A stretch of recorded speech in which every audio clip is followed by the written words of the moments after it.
Y comienza Connie Stevicic, con el equipo en contra. Iván, Constanza, buenas noches. Hay un informe de la relatora sobre vivienda de Naciones Unidas del año 2018 que decía que si bien Chile había ratificado todos los tratados internacionales y regionales en materia de derechos humanos, todavía no hacía las enmiendas necesarias ni reconocía explícitamente el derecho a una vivienda adecuada en el texto constitucional. Y la recomendación que hacía, ¿verdad?, era avanzar en esa dirección porque, y aunque probablemente mucha gente no lo sabe, en la Constitución del 80 ni tampoco en la reforma del 2005 se incluyó el derecho a la vivienda. La palabra vivienda solo figuraba en esos textos constitucionales por la firma de los ministros, nada más. Por lo tanto, ahora lo que se hace es incorporar el derecho a la vivienda. En eso estamos de acuerdo. Era una carencia, ¿o no? ¿Estamos de acuerdo en que era necesario incorporarlo? Así es. Ya. A renglón seguido les pregunto entonces, la crítica, y la esbozaba Iván y también Constanza de alguna manera, es la ausencia de la consagración del derecho a la casa propia. ¿En qué constitución del mundo está consagrado el derecho a la vivienda propia? Se los pregunto porque hicimos una revisión de varias. Y a la gran coincidencia en los textos constitucionales en materia de derecho a la vivienda es justamente el concepto, Iván, es justamente el concepto de la vivienda adecuada o digna, que es el que se decide emplear también en el texto constitucional. No está el derecho a la vivienda propia. Bueno, yo le diría a Connie y también a los vecinos que hay muchas constituciones, Connie, que no tienen el derecho a la vivienda garantizada.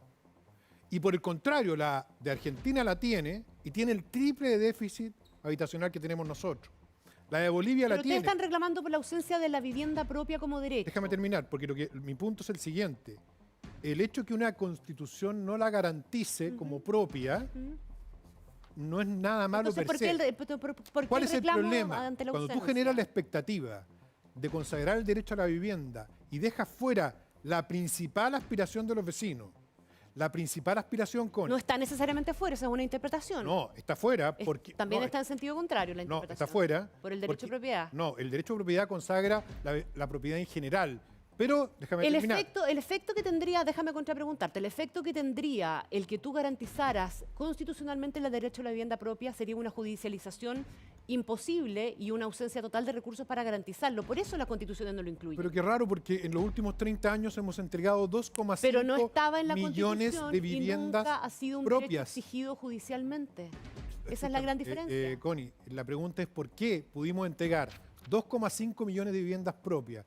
¿Por qué redujimos el déficit? ¿Por qué no las vamos a poder seguir entregando, Constanza, también para que te incorpores? ¿Por qué no las vamos a poder seguir entregando ahora con este cambio? No me dejas contestar lo que te estoy diciendo. Yo te pido que tomes el punto que te estoy señalando. Pero te lo estoy contrapreguntando, Iván. El Iván. punto que te estoy señalando es que el Estado de Chile logró crear 2,5 millones de propietarios con la vivienda pública. Nada dice que no van a poder seguir creando. Este artículo en particular no la consagra, pero además, más grave, el presidente de la República pidió cambiar el paradigma de la vivienda propia y a la vivienda digna. Que es el paradigma que se ocupa constitucionalmente en otras constituciones. Constanza, tú estuviste en la convención y en el debate me imagino que ese fue el punto, ¿no? Sí, a ver, yo creo que hay varias cosas que hay que tocar en esto. Primero, respecto a la transversalidad del hecho de querer reconocer el derecho a acceso a una vivienda propia. Nadie le puede asegurar a los chilenos, porque eso sería irresponsable, de que todos van a tener una vivienda propia. Eso no se puede hacer porque simplemente no hay recursos, ¿verdad?, para eso. Pero sí el acceso a una vivienda propia. Eso sí lo planteamos nosotros y fue rechazado de manera prácticamente unánime por el sector que tenía la mayoría. Ahora, es verdad lo que señalas tú. Hay muchas constituciones que no tienen el derecho a la vivienda propia. ¿Cuál es el punto? Que esto uno tiene que mirarlo dentro del contexto. Entonces, si estamos dentro de una constitución en la cual el control del Estado y la dependencia que se busca de las personas respecto al Estado es muy importante en educación, en salud, en pensiones y también en vivienda, desde nuestro punto de vista era importante que quedara claro que las personas tenían derecho, las familias tenían derecho a poder acceder a una vivienda propia. Y eso fue rechazado en innumerables oportunidades, en decenas de oportunidades. Explicitándolo. Entonces, explicitándolo. ¿Por qué? Connie, y déjame cerrar el punto con esto. Porque si tú tienes una constitución donde se garantiza el derecho al ocio, se garantiza el fomento a la lectura, se garantiza el derecho al placer sexual, ¿por qué no dejar, si es que uno cree, el derecho a acceso a la vivienda propia?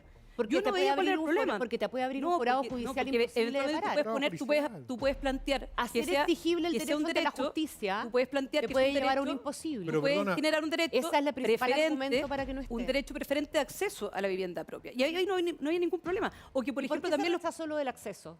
Se rechazó porque hay un tema ideológico detrás, pues esa es la única razón. Si ese es el gran problema que tuvimos en la constituyente. Muy bien,